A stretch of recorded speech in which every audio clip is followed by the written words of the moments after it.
ನಮ್ಮ secretary M Manjunath Kamath ಅವರಿದ್ದಾರೆ. ಎಡಬದಿಯಲ್ಲಿ ಉಪಾಧ್ಯಕ್ಷರಾದ ಅಶೋಕ್ ಕಾಮತ್ ಇದ್ದಾರೆ ಹಾಗೂ ನಮ್ಮ ಖಜಾಂಚಿಯಾದ ಗೀತಾ ಭಟ್ ಇದ್ದಾರೆ. ಪಕ್ಕದಲ್ಲಿ ಸಾಂಸ್ಕೃತಿಕ ಕಾರ್ಯದರ್ಶಿಯಾಗಿ ಅರುಣ್ ಪ್ರಕಾಶ್ ನಾಯ್ಕ್ ಇದ್ದಾರೆ.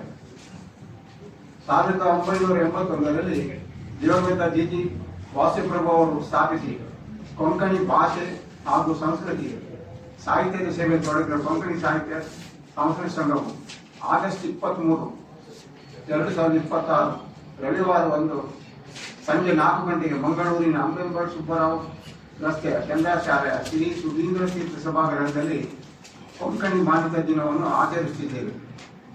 1992ರಲ್ಲಿ ಕೊಂಕಣಿ ಭಾಷೆಗೆ ಆಗಸ್ಟ್ 20ರಂದು ಕೇಂದ್ರ ಸರ್ಕಾರವು ಸಂವಿಧಾನದ 8ನೇ ಪರಿಚ್ಛೇದದಲ್ಲಿ ಸ್ಥಾನವನ್ನು ನೀಡಿ ಕೊಂಕಣಿ ಭಾಷೆಗೆ ರಾಷ್ಟ್ರೀಯ ಭಾಷೆ ಎಂದು ಸ್ಥಾನಮಾನವನ್ನು ನೀಡಿತ್ತು.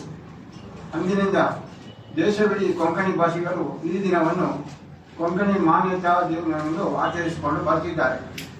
ಈ ವರ್ಷ ಕೊಂಕಣಿ ಸಾಂಸ್ಕೃತಿಕ ಸಂಘವು ಕೊಂಕಣಿ ಮಾನ್ಯತಾ ದಿನದೊಂದಿಗೆ ಸ್ಥಾಪಕ ದಿವಂಗತ ಜಿ ವಾಸುಪ್ರಭು ಸಂಸ್ಮರಣಾ ದಿನವನ್ನು SL Set jewellers and diamond ಹೌಸ್ನ ಪ್ರಶಾಂತ್ ಶೆಟ್ಟಿಯವರು ಮುಖ್ಯ ಅತಿಥಿಯಾಗಿ ಭಾಗವಹಿಸಿ ಕೊಂಕಣಿ ಭಾಷೆ ಹಾಗೂ ಸಾಹಿತ್ಯಕ್ಕೆ ಅನುಪಮ ಸೇವೆ ಸಲ್ಲಿಸಿದ ಡಾಕ್ಟರ್ ವೆಂಕಟೇಶ್ ನಾಯ್ಕ್ ಮತ್ತು ಶ್ರೀಮತಿ ಚಂದ್ರಿಕಾ ಮಲ್ಯ ಇವರಿಗೆ ಎಂ ರಘುನಾಥ್ ಶೇಖ್ ಸ್ಮಾರಕದ ಕೊಂಕಣಿ ಸಾಂಸ್ಕೃತಿಕ ರಾಯಭಾರಿ ಪ್ರಶಸ್ತಿ ನೀಡಿ ಸನ್ಮಾನಿಸಲಿದ್ದಾರೆ.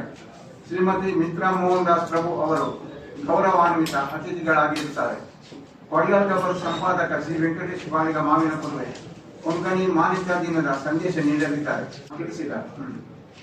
ಕಳೆದ 4 ದಶಕಗಳಿಂದ ಕೊಂಕಣಿ ಭಾಷೆ ಮತ್ತು ಸಂಸ್ಕೃತಿಯ ಸೇವೆ ನೀಡುತ್ತಿರುವ ಕೊಂಕಣಿ ಸಾಂಸ್ಕೃತಿಕ ಸಂಘವು ಹಲವು ವರ್ಷಗಳಿಂದ ಕೊಂಕಣಿ ಯಕ್ಷಗಾನ, ನಾಟಕ, ಭಜನಾ ಪ್ರದರ್ಶನಗಳನ್ನು ನೀಡುತ್ತಾ ಬಂದಿದ್ದೇವೆ.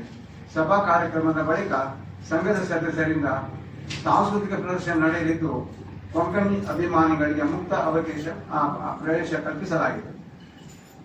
ಎಂಟನೇ ಪರಿಚಯದಲ್ಲಿ ಸ್ಥಾನ ಸಿಕ್ಕಿದ್ದು ಆಗಸ್ಟ್ 20, 1992.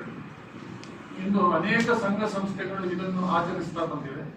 ಹಾಗಾಗಿ 20 ಬಿಟ್ಟು 23ಕ್ಕೆ ನಾವು ಇದನ್ನು ಆಚರಿಸ್ತಾ ಇದ್ದೇವೆ. ನಿಮ್ಮೆಲ್ಲರ ಸಹಕಾರ ಬೇಕು.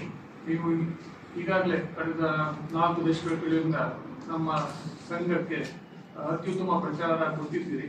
ಇನ್ನು ಮುಂದೆ ನಿಮ್ಮ ಸಹಕಾರವನ್ನು ಬಯಸ್ತಾ ಇದ್ದೇವೆ. ಏನಾದರೂ ಪ್ರಶ್ನೆಗಳಿಲ್ಲ